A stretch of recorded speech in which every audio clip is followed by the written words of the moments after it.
Sabe como é o futebol, né? A linha que separa um ídolo de um alvo, às vezes, é muito, mas muito fina. E hoje a gente vai mergulhar na história do Everton Ribeiro. Um nome que, para a nação rubro-negra, é sinônimo de glória, de título, mas que agora, lá no Bahia, está vivendo uma realidade bem diferente, onde um único erro parece que pode apagar um passado inteiro de vitórias. E o ponto de partida para essa discussão toda é essa pergunta aí de um torcedor do Bahia. É uma pergunta, vamos combinar, que vai direto na ferida, né? Ela resume perfeitamente o conflito. O que acontece quando o peso da história de um jogador bate de frente com a cobrança por resultado imediato num time novo? Para a gente entender de onde vem toda essa bronca da torcida, a gente precisa voltar para um momento bem específico. Um único lance que virou o estopim de toda essa crise. Foi um momento de pressão máxima, que talvez tenha redefinido a passagem do Everton Ribeiro pelo Bahia. Imagina só a cena. Pré-Libertadores. A chance de entrar na maior competição do continente. O jogo vai para os pênaltis. E aí, quem vai para a bola? Everton Ribeiro, o cara experiente, o craque do time. Ele vai para a cobrança e perde. E esse erro, minha gente, não foi só um gol perdido, não.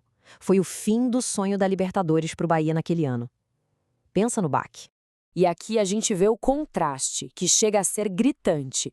De um lado, o Everton Ribeiro do Flamengo, um cara que fez história, multicampeão, um herói com aquela camisa rubro-negra pesadíssima, com suas listras em preto e vermelho. Do outro lado, o Everton Ribeiro do Bahia, hoje alvo de críticas pesadas, com desempenho questionado e marcado por um pênalti que custou caro. É a imagem da queda de um status que parecia inabalável. Mas, afinal, por que a expectativa em cima dele era tão gigantesca? Para a gente entender a pressão nos ombros dele, a gente precisa dar um passo para trás. Vamos relembrar quem foi o Everton Ribeiro no auge, principalmente na passagem dele, que foi assim lendária pelo Flamengo. Porque, vamos ser sinceros, no Flamengo ele não foi só mais um jogador. O cara deixou uma marca na história do clube.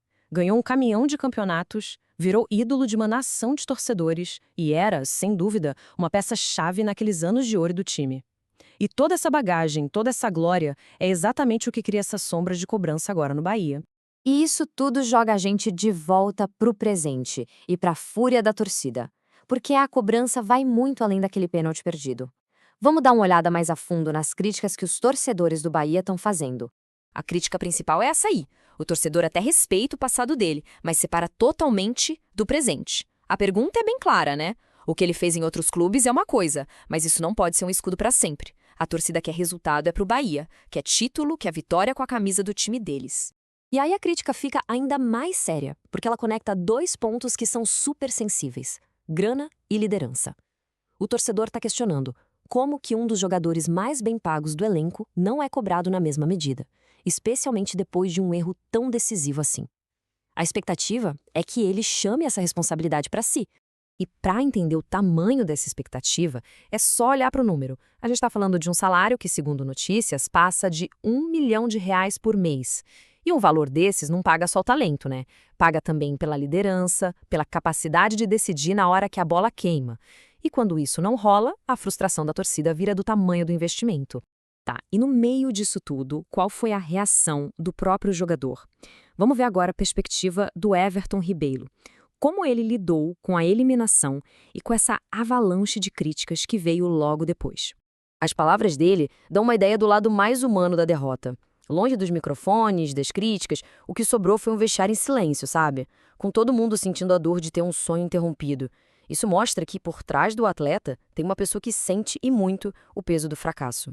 E aqui, ele chama a responsa para si. Ele reconhece que foi infeliz na batida e, o mais importante, ele mostra que entende como o futebol funciona. Ele sabe que vestir uma camisa pesada como a do Bahia significa que a pressão e a cobrança vão ser sempre gigantes. Ele não se esconde disso. E a gente termina com essa reflexão no ar. O caso do Everton Ribeiro lá no Bahia faz a gente pensar muito sobre a memória no esporte. Até quando as glórias do passado, as taças levantadas com outra camisa, valem como crédito? É uma pergunta que, sinceramente, não tem resposta fácil e que define a jornada de todo grande atleta quando ele encara um novo desafio.